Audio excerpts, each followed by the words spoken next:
उड़ीसा के पुरी में स्थित जगन्नाथ मंदिर भारत के 4 पवित्र धामों में से एक है, जहां हर साल आषाढ़ माह में भव्य रथ यात्रा का आयोजन होता है। हिंदू धर्म में जगन्नाथ रथ यात्रा का बहुत अधिक महत्व है। जगन्नाथ मंदिर में भगवान जगन्नाथ विराजमान हैं, जो कि श्री हरि विष्णु के अवतार श्री कृष्ण का ही रूप माने जाते हैं। जगन्नाथ का अर्थ होता है जगत के नाथ। आषाढ़ मास की द्वितीय तिथि को ये रथ यात्रा शुरू होती है और शुक्ल पक्ष के 11वें दिन भगवान की वापसी के साथ इस यात्रा का समापन होता है। भगवान जगन्नाथ के मंदिर से जुड़ी एक पौराणिक कथा के अनुसार मध्य भारत में इंद्रद्युम्न नाम के एक राजा रहते थे। उनकी राजधानी का नाम अवंती था। वो भगवान विष्णु के बहुत बड़े भक्त थे और हमेशा भगवान विष्णु के दर्शन के लिए इच्छुक रहते थे।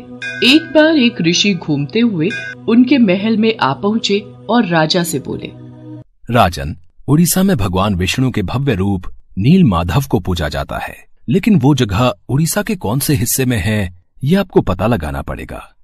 क्या आप सत्य कह रहे हैं ऋषि श्रेष्ठ? ये सुनकर तो मेरा मन भगवान विष्णु के दर्शनों को लालायित हो गया है।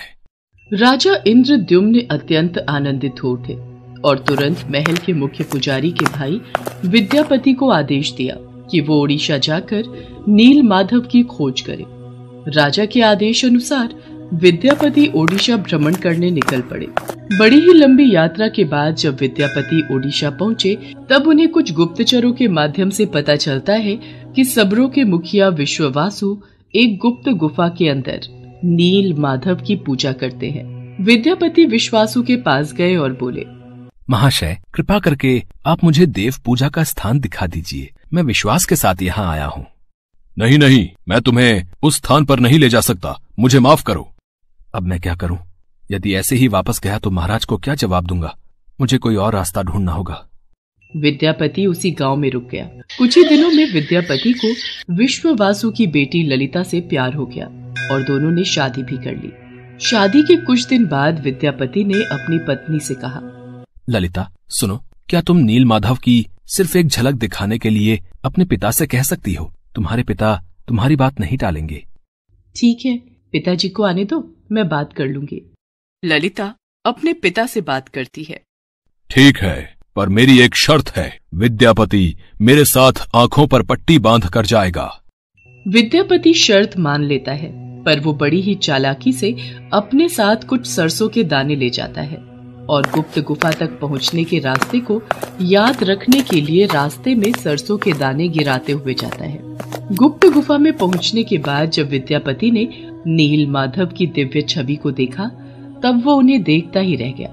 गुप्त गुफा से लौटकर विद्यापति ने राजा इंद्रद्युम्न को सब कुछ बताया। तब राजा इंद्रद्युम्न भी अपने प्यारे भगवान के दर्शन के लिए तुरंत निकल पड़े। लेकिन जब राजा इंद्रद्युम्न विद्यापति के साथ गुप्त गुफा में पहुंचे, तब उन्हें वहां कुछ नहीं दिखा। नील माधव अंतर्धान हो चुके थे। यहाँ पर तो कुछ भी नहीं है। प्रभु कहाँ गए? महाराज, मैंने यही उनके दर्शन किए थे, पर अब वो यहाँ से अंतर्ध्यान हो गए हैं। राजा इंद्रद्युम्न निराश होकर महल में लौट आए। उसी रात उनके सपने में भगवान विष्णु आए और बोले, राजन, तुम पुरी के समुद्र तट पर जाओ। वहाँ तुम्हें एक लकड़ी का लट्ठा मिलेगा जो पानी में तैर रहा होगा। उसे लेकर आओ और उस लकड़ी से मूर्ति का निर्माण करो। राजा इंद्रद्युम्न ने इस संदेश का पालन किया और वो पुरी के समुद्र तट पर पहुंच गए और वहां उन्हें सचमुच एक लकड़ी का लट्ठा पानी में तैरता हुआ दिखाई दिया। लेकिन राजा इंद्रद्युम्न के सेवकों के लाख कोशिशों के बावजूद भी कोई उस लकड़ी के लट्ठे को उठा नहीं पा रहा था। अंत में कबीले के सरदार विश्ववासु की सहायता से उस लकड़ी के लट्ठे को महल में लाया गया, परंतु उस लकड़ी के लट्ठे से कोई भी कारीगर नील माधव की छवि तराश नहीं पा रहे थे। महाराज, हमारे लिए ये कार्य करना असंभव है। हम इस लकड़ी के लट्ठे से कोई भी मूर्ति नहीं तराश पा रहे हैं। हमें क्षमा कीजिए। जब इस काम को करना नामुमकिन हो गया, तब भगवान विष्णु ने फिर से राजा के सपने में दर्शन दिए और कहा, राजन, तुम देवताओं के शिल्पकार विश्वकर्मा की आराधना करो। वो इस कार्य को अवश्य पूरा करेंगे। भगवान विष्णु के कहने पर राजा इंद्रद्युम्न ने देवताओं के शिल्पकार श्री विश्वकर्मा से प्रार्थना की। तब वो सबके समक्ष एक बूढ़े बढ़ई के रूप में प्रकट हुए और राजा इंद्रद्युम्न से बोले, राजन, मैं आपको विश्वास दिलाता हूँ कि मैं कुछ ही दिनों में तराश कर मूर्तियां तैयार कर दूंगा, लेकिन मेरी कुछ शर्तें हैं। जी प्रभु, बोलिए, मुझे आपकी सारी शर्तें मंजूर हैं। मैं भगवान श्री विष्णु की मूर्ति को 21 दिनों में बनाकर तैयार कर दूंगा, पर मैं ये कार्य अकेले में एक बंद कक्ष में रहकर करूंगा। अगर किसी ने भी मेरा कार्य पूरा होने से पहले कक्ष के द्वार को खोला तो मैं कार्य को अधूरा छोड़कर चला जाऊंगा। मुझे आपकी सारी शर्तें मंजूर हैं। कृपा करके आप कार्य को आरंभ कीजिए। और फिर भगवान विश्वकर्मा ने कक्ष के द्वार बंद कर लिए और अपने कार्य में लग गए। लोगों को उस कमरे से सिर्फ आरी, छेनी और हथौड़ी इत्यादि की आवाजें सुनाई देती थी। लेकिन 15 दिनों बाद जब रानी गुंडिचा को कमरे से कोई भी आवाज सुनाई नहीं दी, तब वो घबरा गई और राजा इंद्रद्युम्न से बोली, महाराज, जिस कक्ष में मूर्ति बनाने का कार्य चल रहा है वहाँ से कोई भी आवाज नहीं आ रही है। कहीं वह बूढ़ा कारीगर भूख प्यास के कारण मर तो नहीं गया? आप एक बार कक्ष को खोलकर देख तो लीजिए, कहीं हमारे सिर कोई पाप न लग जाए। पर महारानी, हमें उन्होंने यही शर्त रखी थी कि 21 दिन से पहले उस कक्ष का द्वार न खोला जाए। कहीं कोई अनहोनी हो गई तो? महाराज, ऐसे भी तो हम चिंता में हैं। कक्ष को खोले बिना कुछ पता नहीं चलेगा। रानी गुंडिचा ने राजा इंद्रद्युम्न से कक्ष का द्वार खोलने की जिद की। आखिर में कक्ष के द्वार को खोला गया और राजा इंद्रद्युम्न के ऐसा करते ही वो बूढ़ा कारीगर बने भगवान विश्वकर्मा गायब हो गए और अपने पीछे आधी बनी 3 मूर्ति छोड़ गए। राजा इंद्रद्युम्न को इस बात से बहुत दुख पहुंचता है कि उन्होंने विश्वकर्मा की बात को नहीं माना और शर्त के नियम तोड़ दिए। इसी कारण प्रभु जगन्नाथ के हाथ और पांव आधे बने हुए हैं। राजा इंद्रद्युम्न ने उसी रूप में उन मूर्तियों की स्थापना की जो आज जगन्नाथ मंदिर के नाम से प्रसिद्ध है, जहां श्री कृष्ण भगवान जगन्नाथ के रूप में बड़े भाई बलराम और छोटी बहन सुभद्रा के साथ विराजमान है। प्रभु जगन्नाथ को भी बुखार होता है, उनको भी दवाई दी जाती है। कभी कभी वो ठीक हो जाते हैं, पर कभी कभी नहीं। उनका पुनर्जन्म होता है जिसे नव कलेवर कहा जाता है, जो हर 8 साल, 12 साल और 19 साल में एक बार होता है। इन दिनों उड़ीसा सरकार पुरी में अंधकार का ऐलान करती है और कुछ खास पुजारी अपनी आंखों पर लाल कपड़ा और हाथों में लाल कपड़ा बांधकर पुरानी मूर्ति से कुछ रहस्यमयी चीज को निकालकर नई मूर्ति में लगा देते हैं, जिसे ब्रह्म पदार्थ कहा जाता है। ब्रह्म जो जीवन का प्रमाण देता है। जैसे प्रत्येक मनुष्य के शरीर में आत्मा होती है, उसी प्रकार प्रभु जगन्नाथ के शरीर में ब्रह्म या परमात्मा रहते हैं।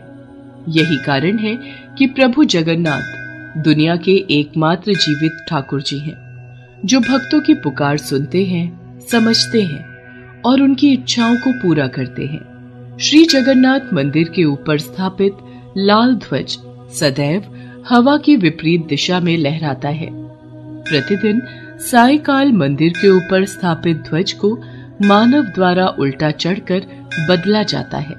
कहा जाता है कि जब श्री कृष्ण की मृत्यु हुई थी, तब एक बहेलिये ने ही उनका अंतिम संस्कार किया था, लेकिन उस वक्त श्री कृष्ण का दिल आग में जला नहीं था, जिस वजह से बहेलिये ने उस हृदय को लकड़ी के गुच्छे में बांधकर समुद्र में प्रवाहित कर दिया था, जो फिर बहते बहते पुरी के समुद्र तट पर पहुंचा और वहां से फिर राजा इंद्रद्युम्न ने उसे प्राप्त कर प्रभु जगन्नाथ की मूर्ति का निर्माण करवाया।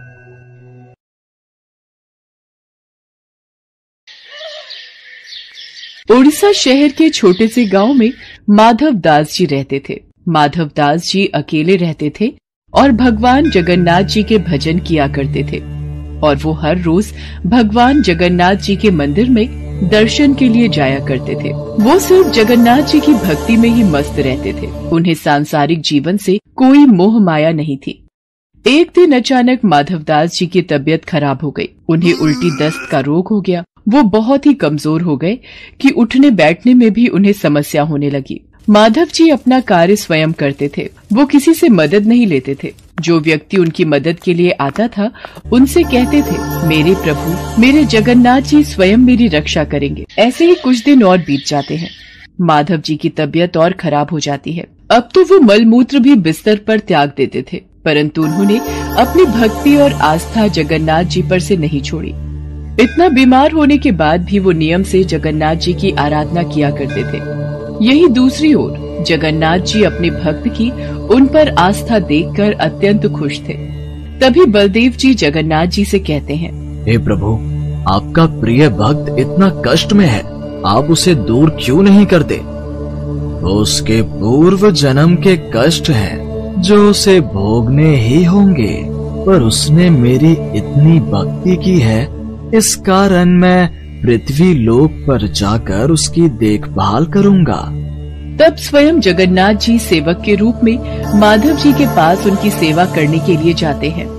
वो माधव जी की बहुत सेवा करते हैं और उनके गंदे वस्त्र भी भगवान जगन्नाथ जी अपने हाथों से स्वयं साफ किया करते थे और उन्हें स्नान भी कराया करते थे।